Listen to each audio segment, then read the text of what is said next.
this. In neurosurgery, we treat patients with brain injuries. And in other words, when this car crashes, you can imagine that person's forehead hitting the airbag or whatever and stopping rapidly. Well, the brain keeps traveling forward inside the skull, hits the back of the forehead, and frontal lobe bruises can result like this. This is blood. It's a frontal lobe damage. And in neurosurgery, many times, like this patient, I would likely take this patient to surgery, open the cranium, and remove that part of some of the frontal lobe and some of the blood so that the pressure would not kill the patient before they have time to heal. Now, what might this person be like after the surgery? They would likely exhibit what we call frontal lobe syndrome, or hypo means less, hypofrontality, less frontal control. Very common. So what happens with this? What do we see with hypofrontality? 4 things. Impulsivity. I want to do this. No, never mind. I want to do that. Constantly switching, but impulsively. Compulsivity.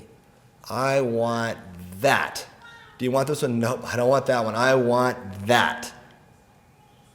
Compulsive. Emotional ability. Fly off the handle. Blaming, critical, angry, tired, easily. Emotionally labile, and impaired judgment. Not weighing it out. Not seeing it beforehand. Well, okay, so we know that happens then in our neurosurgery patients, but what about an addiction? Okay, 4 studies, and I want you to follow this. Don't worry about getting the science on the slides, but I just put them up there so you'll know these are scientific studies that have been done that show this. This area is, that little colored area is the frontal area, and it measures what's called hypofrontality. Not in car wreck patients who've had their frontal lobe damaged, but these are frontal lobes that are smaller in patients with cocaine addiction. And this was published in Biological Psychiatry, peer-reviewed journal, back in 2002, I believe this one was. And then another one looking at the same thing, frontal lobe damage and shrinkage in methamphetamine addiction, published in 2004. Again, peer-reviewed journal. Well, I know everyone's thinking, well, yeah, but I mean, cocaine and methamphetamine. We all remember the commercials, don't we?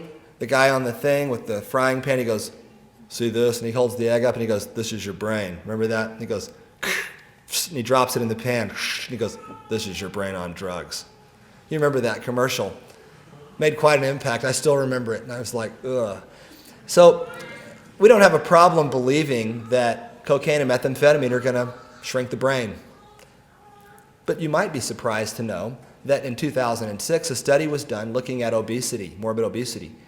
And lo and behold, frontal lobe shrinkage, it looked almost identical to the cocaine and the methamphetamine studies. A natural addiction, just as Nestler's saying, and pertinent to our discussion, a study looking specifically at pedophilia, but a severe sexual addiction, published in 2007 in the Journal of Psychiatric Research.